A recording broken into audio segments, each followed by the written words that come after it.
Bienvenue dans Sans Interdit, le podcast qui libère ta magie.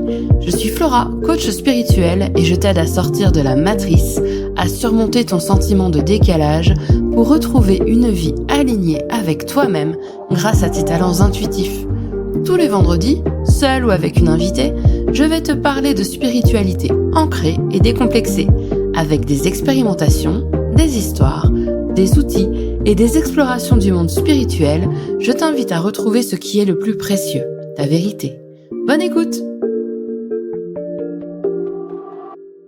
Bienvenue dans Sans Interdit, le podcast qui révèle ta magie. Je suis Flora, ton hôtesse, et je suis ravie de t'accueillir pour ce nouvel épisode de podcast.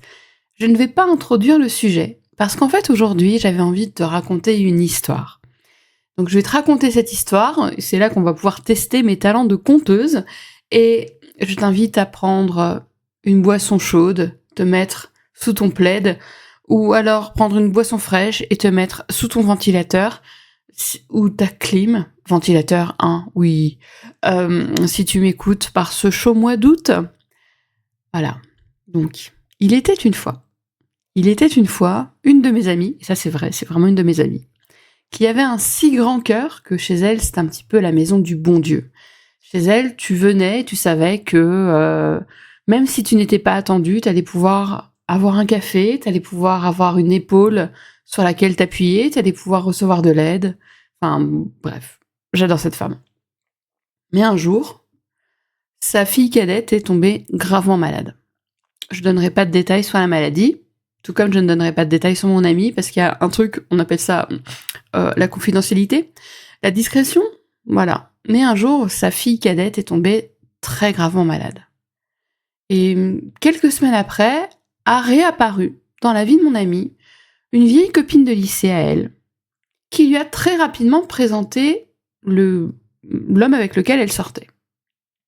Et cet homme, qui n'était pas très grand, tu vas comprendre pourquoi je donne ce détail-là, cet homme qui n'était pas très grand avait pourtant, on va dire, une présence extrêmement forte, et il a très rapidement expliqué qu'il était maître Reiki et qu'il avait le pouvoir de guérir la petite. Alors, il a expliqué que son pouvoir lui permettait de se guérir lui-même, son pouvoir était si grand qu'il permettait de se guérir lui-même du cancer. Donc c'est vraiment dire à quel point il était très puissant.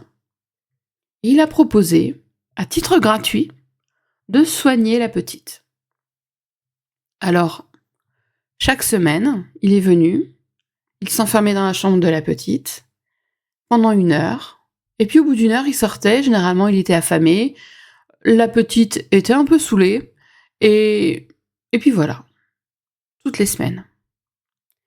Compte tenu que l'état de santé de la petite ne s'était pas détérioré, je vais m'inclure dedans parce que cette amie est une de mes meilleures amies, on pensait que, quelque part, ça devait fonctionner. Voilà. Parce que, voilà, l'état ne s'aggravait pas, les traitements fonctionnaient, elle avait même besoin de moins en termes de dosage que ce qui était initialement prévu, donc on s'est dit « Oh mon Dieu, elle est en train de guérir ». Vraiment, on y a cru. Et donc, cet homme, que maintenant je vais appeler le maître Rikiki, pas uniquement par sa petite taille, mais surtout à cause du Reiki. Bref, c'est un jeu de mots ridicule par rapport au Reiki, peu importe. Donc le maître Rikiki a commencé à s'imposer dans la famille. Quand il sortait d'un soin avec la petite, sa maman lui proposait un encas. Très régulièrement, il était invité à manger, il était invité au restaurant, il a vraiment pris place dans la famille.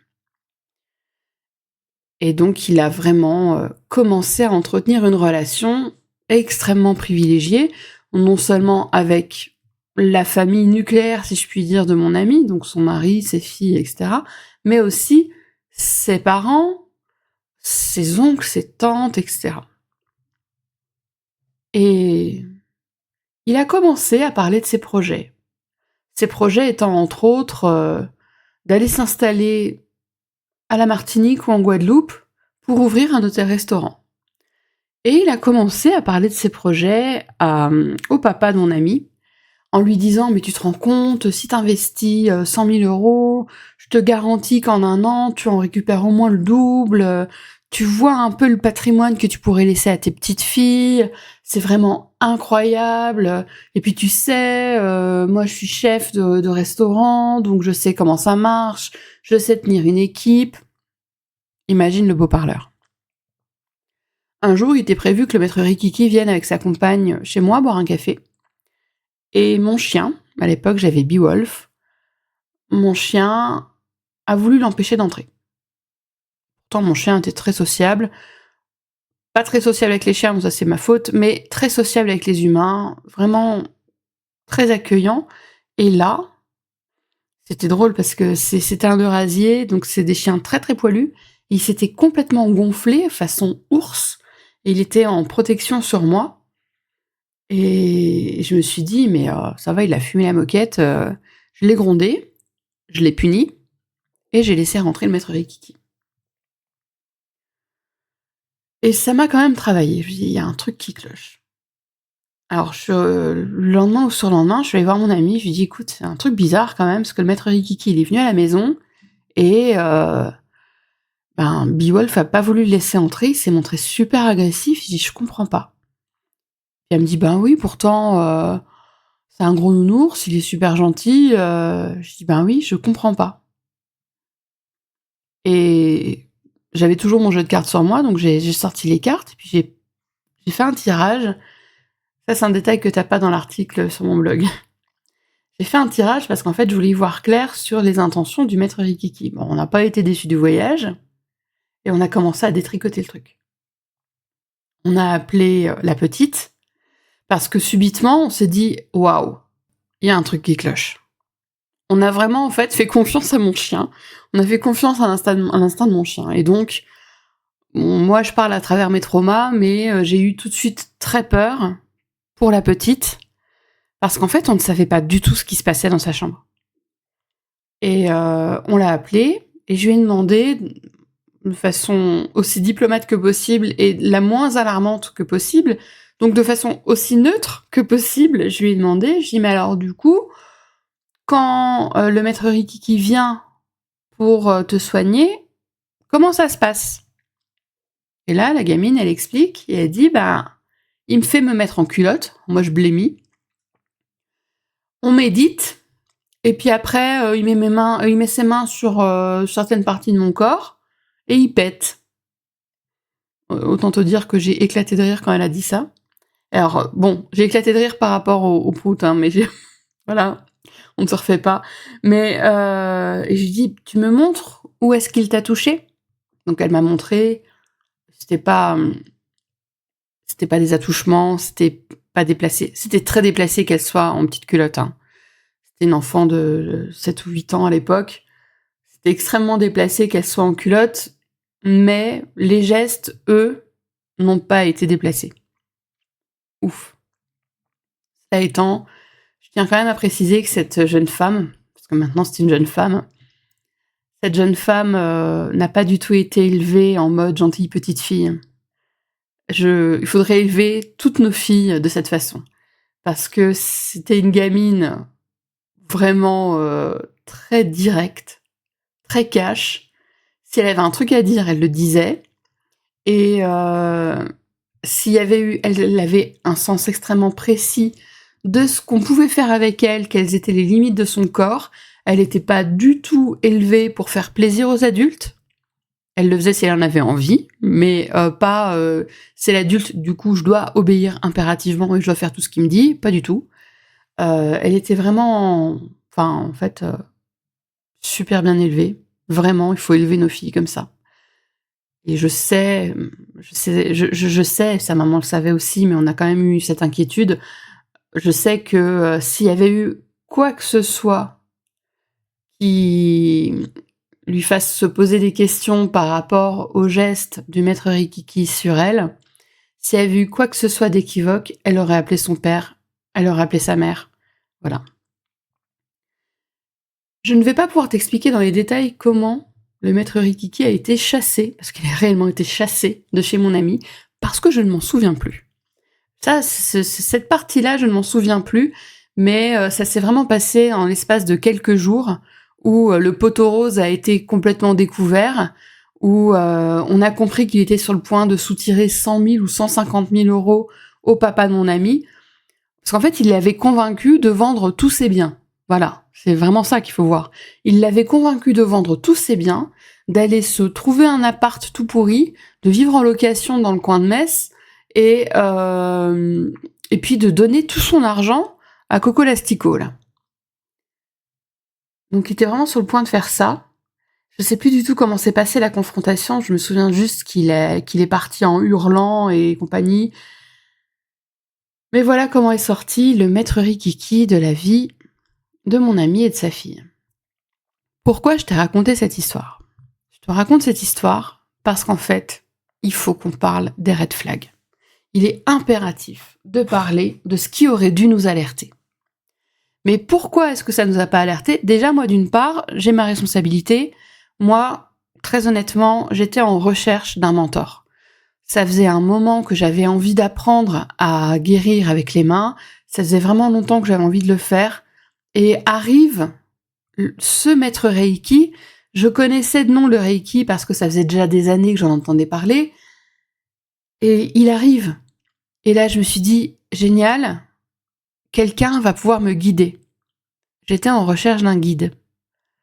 Et c'est vrai que quand j'avais voulu lui poser des questions, c'est pour ça qu'il était venu chez moi boire le café, quand j'avais voulu poser des questions sur le Reiki, sur comment ça se passe un soin, comment se passe une initiation, comment se passe la transmission, entre guillemets, du don, parce que pour l'instant, à ce moment-là, pour moi, c'était encore un don. Donc je comprenais pas trop comment, en pratique, tu transmettais un don de guérison énergétique par une initiation. Pour moi, c'était très très flou. Et j'avais posé toutes ces questions-là, parce que moi j'étais hyper excitée, j'avais trop envie de comprendre, et il s'était évertué à noyer le poisson. J'avais eu 0 réponse. Donc moi déjà, je porte ma responsabilité par rapport à tout ça. Je suis bien heureuse qu'il ne soit rien passé de traumatique pour la fille de mon ami. Je pense que j'aurais porté ma culpabilité par rapport à ça aussi s'il y avait eu quelque chose.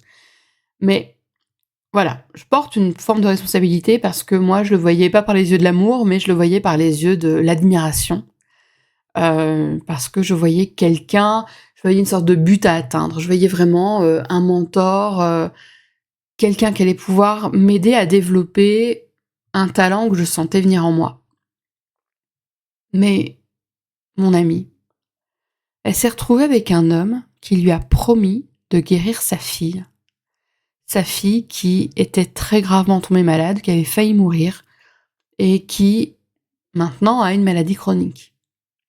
Il avait promis de la guérir. Donc, t'as un mec qui vient, qui te dit « Je vais te donner de mon temps pour guérir ta fille, pour lui sauver la vie », puis qui insiste bien sur le côté un peu drama, hein, ben tu lui fais confiance, tu l'accueilles, tu lui proposes de rester manger à la maison, tu lui prépares un goûter, tu lui offres presque le gîte et le couvert. Je crois qu'il y a même des moments où il avait dormi chez eux. Enfin, tu vois, tu fais en sorte de l'accueillir chez toi pour qu'il puisse se sentir bien et qu'il soit dans de bonnes conditions pour s'occuper de ton enfant. Parce que c'était là. Donc ça, c'était si j'ai envie de te dire que le premier red flag, c'était vraiment promettre une guérison. En tant qu'énergéticienne, je ne promets jamais de guérison. Déjà, j'essaye d'éviter de parler de guérison. Je pense d'ailleurs que je ferai un épisode sur le terme de guérisseur, que j'aime, mais que j'essaye de ne plus utiliser. Je t'expliquerai pourquoi. Mais on ne promet pas la guérison. Parce qu'en fait, pour ma part, je reste à ma place. Je ne suis pas médecin, je n'ai pas fait d'études de médecine, j'ai même pas fait d'études, ne serait-ce que, par exemple, en tant qu'aide-soignante, où tu peux quand même avoir une certaine habitude de certains symptômes, certaines choses, etc., pouvoir donner des conseils pour mieux se sentir, mieux prendre soin de soi. J'ai pas fait tout ça, moi. Je suis pas infirmière, je suis pas médecin. Donc je reste à ma place, je ne parle pas de guérison. Je parle de mieux-être. C'est différent. Mais voilà, la promesse de guérison. Ce qui a été gravissime, c'est que le maître Rikiki a plusieurs fois fait pression sur mon amie pour qu'elle interrompe les traitements médicaux de sa fille. Traitements médicaux qui lui permettaient de rester en vie et de ne pas retomber dans le coma. Je veux dire, posons ça là quand même. Plusieurs fois, il lui a reproché de maintenir les traitements médicaux en lui disant « Oui, mais tu comprends pas, avec les traitements qu'on a faits, avec tous les soins que j'ai faits à ta fille, si elle suivait le régime alimentaire que j'ai donné, et si elle faisait telle ou telle chose, si elle méditait tous les jours, va faire méditer tous les jours une gamine de 7 ans, t'es gentille, quoi. Si elle méditait tous les jours et si elle suivait le régime alimentaire que je lui ai donné, eh ben, elle n'aurait plus besoin de son traitement. Donc, tu l'empoisonnes avec son traitement. Rends-toi compte. Tu l'empoisonnes. Tu empoisonnes ta propre fille avec le traitement médical. Tu te rends compte des mots qu'il emploie, qu'il a employés pour faire pression sur la mère.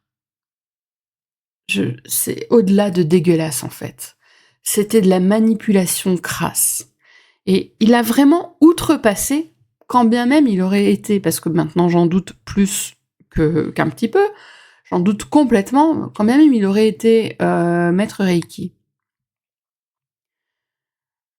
Il va à l'encontre de toutes les règles du Reiki. Et il va à l'encontre de toutes les règles éthiques et morales qui peuvent exister. Il a fait pression sur une mère qui avait cru voir sa fille mourir, en lui disant « Ce que tu fais là, en écoutant les médecins, tu es en train de l'achever. » Je veux dire, à quel degré d'inhumanité tu te trouves quand tu dis des choses comme ça à une maman, à une personne, déjà une personne humaine, mais là à une mère qui a cru voir sa fille mourir.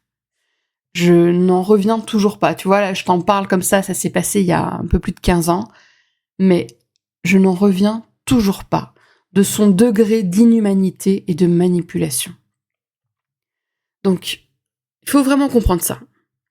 Quelqu'un qui va te promettre une guérison, il faut que ça allume une lumière rouge dans ta tête. Tu te dis « wow, wow, wow, ok », et puis s'emballer un Mars, voilà. Je sais, référence de vieille, mais à aucun moment, en tant que praticien alternatif, on ne peut promettre une guérison. Voilà. Oui, moi, à aucun moment, je promets de guérison. Et c'est toujours, surtout qu'il m'arrive de proposer des harmonisations énergétiques à des personnes qui sont malades, qui ont des maladies chroniques ou des cancers, ce genre de choses. Ça m'arrive de le faire, mais j'ai toujours ce moment de discussion avant de commencer où j'explique que je ne vais pas la guérir, que je ne vais pas m'immiscer dans son traitement médical parce que je ne suis pas médecin. En revanche, je vais l'accompagner, lui accorder du temps et l'amener vers un mieux-être. Voilà, c'est ce que je fais. Alors tu vas me dire à quoi ça sert l'énergétique ? Ben tu sais quoi, quand tu te sens vraiment mal et que ça t'apporte un peu de mieux, ben, t'es déjà content en fait. Mais bon. Il y a un deuxième red flag. Et là, pareil. Énorme, mais je savais pas. Demander de se déshabiller. Il demandait à la gamine d'être en culotte. Alors c'était une gamine, je me rappelle plus de son âge maintenant, elle avait entre 6 et 8 ans. Elle a jamais été très pudique, donc ça la dérangeait pas. Mais elle avait entre 6 et 8 ans, voilà, il l'a pas touchée à des endroits qui l'ont gênée, donc bon. À partir de là, entre guillemets, c'est à peu près ok, même si ça l'est pas trop. En revanche, ce qu'on a su après coup avec mon ami, c'est qu'il demandait, bizarrement, il ne travaillait qu'avec des femmes, et il leur demandait aussi d'être en culotte, sans soutien-gorge. Et puis, bizarrement, entends bien mes guillemets, bizarrement, il passait beaucoup de temps au niveau de la poitrine, avec les mains posées dessus. Donc ça, c'est no way, hein. C'est non. Pour ma part, quand je propose une harmonisation énergétique en direct, donc avec la personne avec moi dans la même pièce, la personne sur ma table de soins, voilà, elle est habillée. En plus de ça, comme généralement, on entre dans des états un petit peu modifiés de conscience, on peut se refroidir. Donc, je propose, si nécessaire, une couverture en plus. Et les zones personnelles, poitrine, au niveau de l'entrejambe, etc., je ne touche pas, j'ai les mains au-dessus. Et d'ailleurs, la première fois que j'ai proposé un soin énergétique à la petite, je venais donc d'être initiée au Reiki, premier degré. On est allé dans sa chambre, je lui ai expliqué pourquoi on fermait la porte. Je lui ai expliqué combien de temps ça allait durer à peu près. Je lui ai expliqué, en lui montrant sur mon corps, où j'allais la toucher et où je n'allais pas la toucher. Puis, la gosse, elle me connaissait depuis qu'elle était vraiment... elle avait 2 ou 3 ans, quoi. Donc alors, je lui ai expliqué que la zone de la poitrine, j'allais pas la toucher. Elle me dit, bah, tu peux, hein, je te fais confiance. Je dis non, c'est privé. C'est à toi. Elle me dit, oui, mais j'ai pas de néné. Je dis, mais on s'en fout. C'est à toi, c'est une partie privée. Je ne toucherai pas ta poitrine. C'est tout. Comme au niveau de l'entrejambe, j'ai pas touché. Alors, généralement, on met les mains au niveau de l'aine, mais je l'ai pas touché. Je lui ai montré sur mon corps les différentes positions que j'allais utiliser. Je lui ai expliqué là où je ne toucherais pas. Je lui ai montré, oui, en posant la main sur son bras, je lui ai montré en fait que j'allais pas masser, que j'allais juste poser. Et donc je lui ai tout décortiqué avec elle pour qu'elle soit en confiance et qu'elle puisse se détendre. Mais je le fais systématiquement quand je propose une harmonisation en présentiel. Systématiquement, quand c'est avec une nouvelle personne, je lui explique, je lui montre, je prends ce temps. C'est un temps de pédagogie, mais on travaille avec des corps, on travaille avec des âmes qui sont dans des corps, mais on travaille avec des corps qui peuvent avoir malheureusement avoir des traumas. Donc, on travaille avec des personnes, on ne connaît pas l'entièreté de leur histoire. Il y a des choses qui peuvent être extrêmement profondes, enterrées profondément. Donc, on travaille avec des humains qui ont une histoire traumatique. Je pense que la moindre des choses, c'est d'expliquer, c'est de prendre ce temps et d'amener notre receveur vers la détente et vers la confiance. Donc, la demande de se déshabiller, ça doit être également un red flag. On n'a pas besoin que tu te déshabilles. Voilà. Le 3e red flag, c'est le fait que le maître Rikiki s'est évertué à rendre la famille dépendante de sa présence. Plus précisément, il a quand même dit que si les traitements étaient interrompus plus de 2 semaines, l'état de la petite allait se dégrader très sévèrement et elle risquait de mourir. Rends-toi compte de ce qu'il a raconté, que la gosse risquait de mourir si les traitements étaient interrompus, plus de 15 jours. Donc il fallait que toutes les semaines, il soit présent. Il fallait qu'il fasse un soin juste avant qu'ils partent en vacances et juste à leur retour. Il était présent en permanence. Ça a duré plusieurs mois, hein. Il était présent en permanence chez eux. Tout le temps. Et si jamais la petite, son état s'améliorait, évidemment, il tirait la couverture à lui. Ah ben, vous vous rendez compte, ça c'est grâce à moi, c'est grâce à ce que je propose, c'est grâce aux soins que je lui fais, c'est grâce à machin, c'est grâce à bidule. En réalité, la jeune, elle était au tout début de sa maladie, et donc, voilà, c'était des organes qui étaient en train d'arrêter de fonctionner, mais qui avaient encore des soubresauts, si je puis dire. Donc il a vraiment essayé de rendre dépendant à de faire en sorte que sa présence soit obligatoire dans la maison. Mais je vais te donner un autre exemple.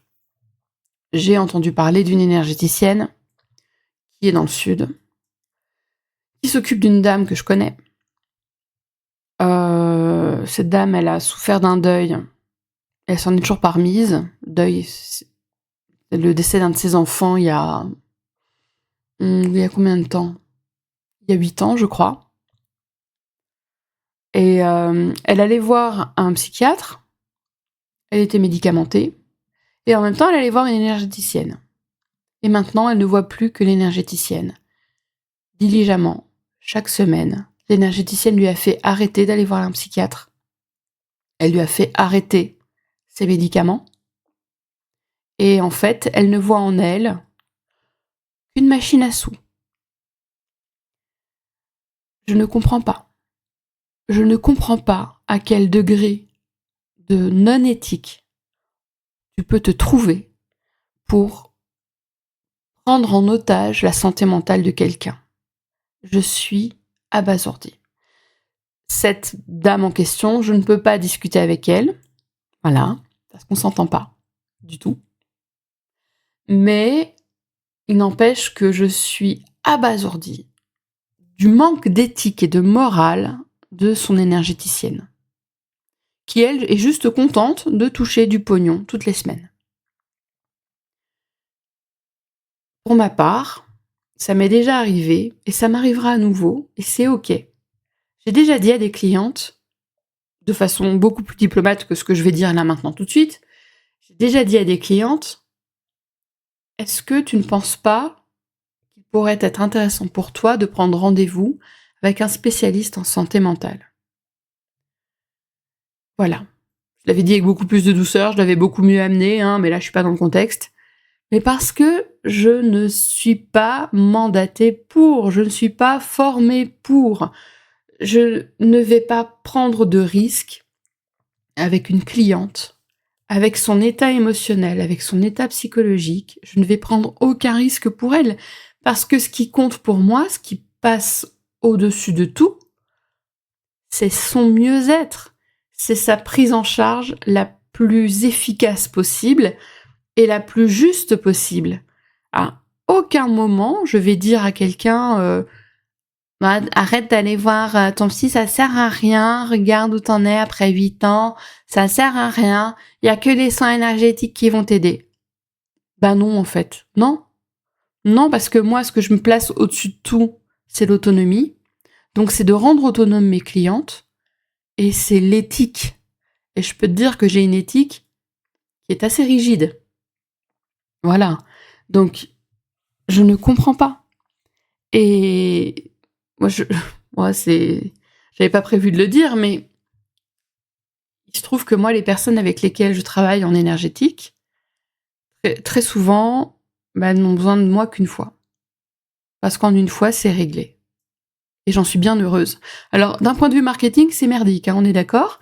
Mais moi, d'un point de vue éthique, c'est beaucoup plus net. Elles se sentent mieux, elles n'ont plus besoin de moi. Merci. Je suis heureuse parce que j'ai joué mon rôle.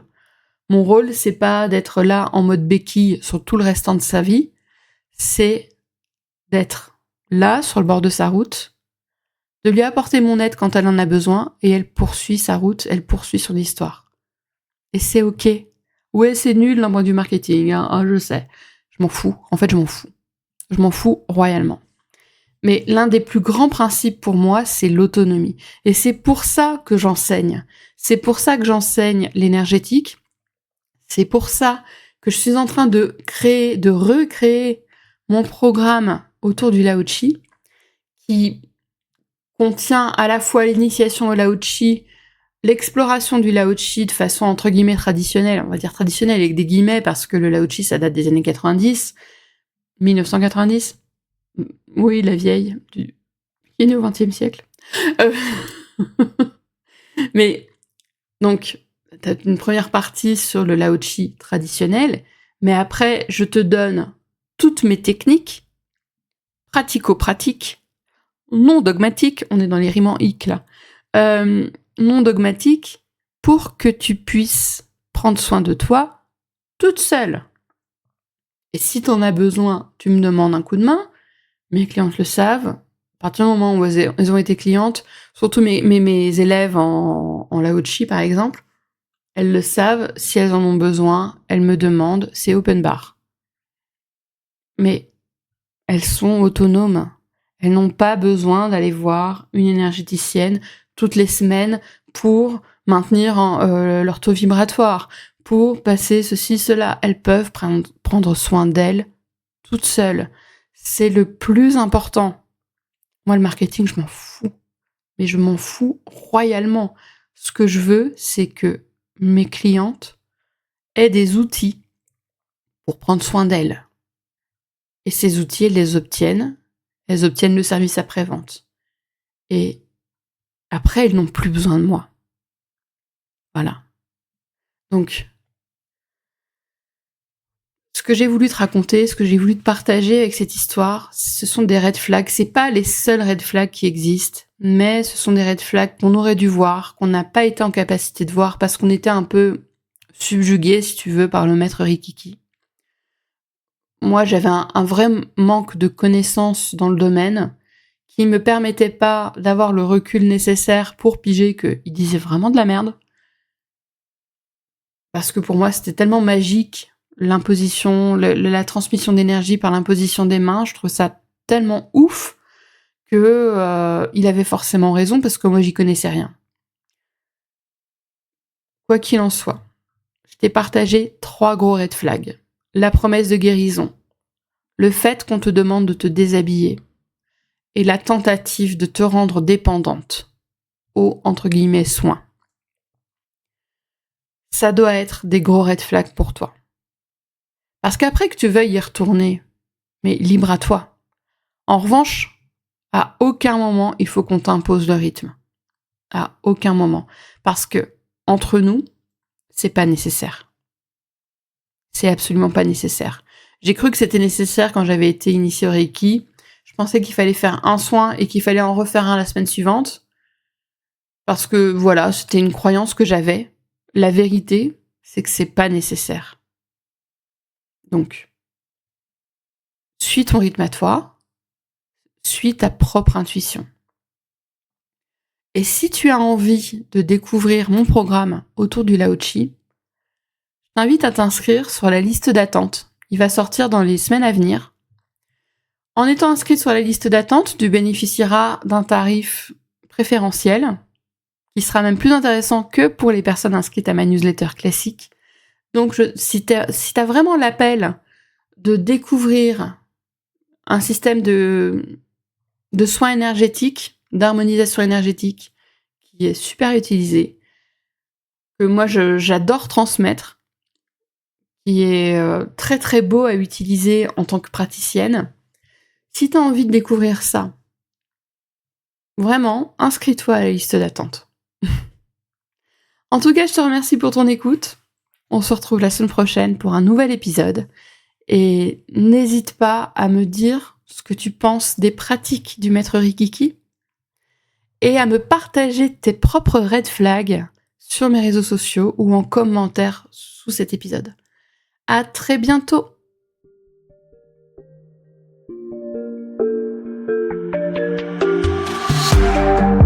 Merci pour ton écoute.